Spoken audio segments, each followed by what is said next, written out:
जैसे कि आप सब जानते ही हैं, लीला बंशाली की फिल्म गंगूबाई काठियावाड़ी का टीजर रिलीज हुआ है। तो जानने की कोशिश करते हैं कि ये कितना इंटरेस्टिंग है, कितना लोगों को पसंद आएगा और कितना नहीं आएगा। मैं आपको ये बता दूं कि ये फिल्म जयंतीलाल गाढ़ा जी प्रोड्यूस कर रहे हैं और वो जिस फिल्म में भी पैसा लगा देते हैं उस फिल्म का सुपर डुपर फ्लॉप होना पहले ही तय हो जाता है। तो देखते हैं कि इस बार भी वो अपने रिकॉर्ड को कायम रखते हैं कि इस बार उनका रिकॉर्ड टूट जाएगा। तो टीजर डायलॉग से शुरू होता है। कहते हैं कमाटीपुरा में कभी अमावस की रात नहीं होती, क्योंकि वहां गंगू रहती है। जो लोग मुंबई से बाहर रहते हैं उनको मैं ये बता दूं कि मुंबई का कमाठीपुरा वो एरिया है जहां सेक्स वर्कर्स रहती हैं, जिस तरह से दिल्ली में जीबी रोड है। तो आलिया का इंट्रोडक्शन होता है और आलिया का डायलॉग भी आता है। गंगू चांद थी और चांद ही रहेगी।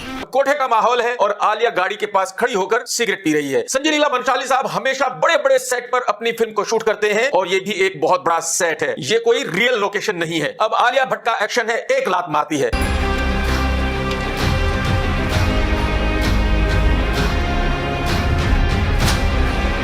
और इससे साबित करने की कोशिश की गई है कि आलिया भट्ट कितनी बड़ी दबंग है। और अब आलिया कहती, इज्जत से जीने का, किसी से डरने का नहीं, ना पुलिस से, ना एमएलए से, ना मंत्री से, ना भड़वों से, किसी के बाप से नहीं डरने का।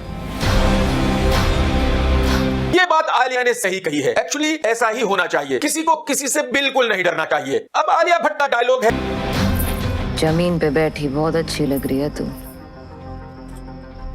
आदत डाल ले, क्योंकि तेरी कुर्सी तो गई। इसका मतलब यह हुआ कि फिल्म में ये एक ऐसी जगह सीन होगा जहां उथल पुथल हो चुकी होगी, जहां गंगू की कुर्सी जा चुकी होगी। अब अगले सीन में बहुत सारी पब्लिक फूल बरसा रही है गंगूबाई के ऊपर और फिर उससे अगले सीन में गंगूबाई स्टेज पर है और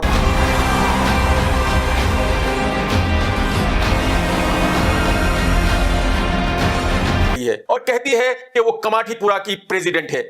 मैं गंगूबाई, प्रेसिडेंट कमाठीपुरा। यानी जो लड़कियां वहां धंधा करती है उनकी बॉस है। और वो कहती है, कुमारी आपने छोड़ा नहीं और श्रीमती कभी किसी ने बनाया ही नहीं। यानी वो अपने धंधे के बारे में बिल्कुल साफ साफ बता रही है और बिना शर्म लिहाज के बता रही है। ठीक वैसे ही जैसे कंगना रनावत डंके की चोट पर कहती है कि किसने उसके साथ क्या किया है और किसने उसको कौन सा रोल कैसे दिया था। तो इस टीजर से दो तीन बातें साफ हो जाती है। एक ये कि संजय ने इस फिल्म को भी बहुत बड़े स्केल पे शूट किया है और बहुत बड़े बड़े सेट्स लगाए गए हैं। दूसरी बात ये कि फिल्म में खूब डायलॉग बाजी है और ओवर द टॉप है, रियलिटी से बहुत आगे की फिल्म है। और तीसरी बात ये कि आलिया भट्ट को जो रोल दिया गया है वो उसमें बिल्कुल भी फिट हो ही नहीं रही है। एक्चुअली आलिया भट्ट की हाइट, कद काठी इतनी छोटी है कि वो औरत लगती ही नहीं है, वो दबंग लगती ही नहीं है। जैसे कि आपको याद है, श्रद्धा कपूर ने एक फिल्म की थी जो दाऊद इब्राहिम की बहन की बायोग्राफी थी और कपूर भी आलिया भट्ट की तरह बिल्कुल छोटी सी हाइट की, छोटी सी लड़की है, बच्ची दिखती है, तो वो फिल्म सुपर फ्लॉप हो गई थी। यहां भी वही प्रॉब्लम है, आलिया भट्ट दबंग लगती ही नहीं है। अगर इस रोल में कंगना या दीपिका को लिया गया होता तो वो दोनों ही इस रोल को अच्छी तरह से निभा पाती, वो दोनों ही वाकई ही दबंग लगती। बट आलिया भट्ट दबंग नहीं बल्कि बच्ची लग रही है। जब वो लात मार रही है, भाईगिरी दिखा रही है, तो वो कन्विंस नहीं कर पा रही है। इस फिल्म में अजय देवगन भी है जिसको टीजर में नहीं दिखाया गया है। जब ट्रेलर रिलीज होगा तो फिर पता चलेगा कि अजय देवगन का क्या रोल है। इस वक्त मुझे ऐसा लग रहा है कि इस फिल्म का हशर भी वही होने वाला है जो आलिया भट्ट की पिछली फिल्म सड़क 2 का हुआ था।